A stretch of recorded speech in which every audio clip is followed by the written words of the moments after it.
Venimos a inaugurar un proyecto tan importante como es los juegos infantiles acá en la escuela del sector Chivalán. Nosotros pues la municipalidad estamos muy agradecidos con la cooperación de Skill the World, que con ellos estamos trabajando acá en el municipio de Santa Cruz del Quiché en la construcción de escuelas, y hoy pues un proyecto más de un parque infantil acá en esta área de la escuela, y creo que es un proyecto muy importante para que los niños se puedan recrear acá en la escuela, y creemos que también pues acá la comunidad lo necesita, y es una escuela en que realmente vemos de que está desarrollando muy rápidamente en cuanto a los proyectos que se está ejecutando acá en la comunidad, y estamos muy agradecidos con la comunidad también, los padres de familia, ¿verdad? Los COCODES, quienes también pusieron de su esfuerzo para que el día de hoy pues este proyecto se pudiera desarrollar acá en la comunidad.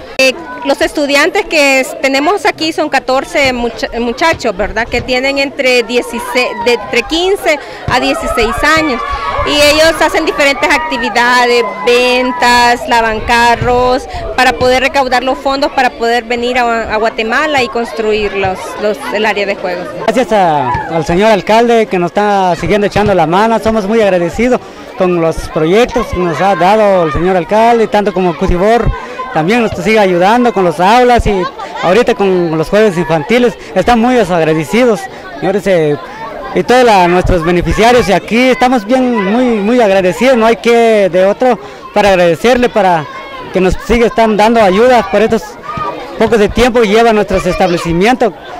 Más antes tenemos una historia de este sector de Chivalán, que estamos muy retirados de los demás escuelas, y casi corre mucho riesgo los niños para ir a estudiar en otro establecimiento. Está un poco retirado, en cambio ahorita está el establecimiento aquí ya con 6 aulas y con con juegos infantiles. Estamos muy agradecidos con los aportes de Cutibor, y tanto como el alcalde municipal que nos sigue dando la colaboración aquí.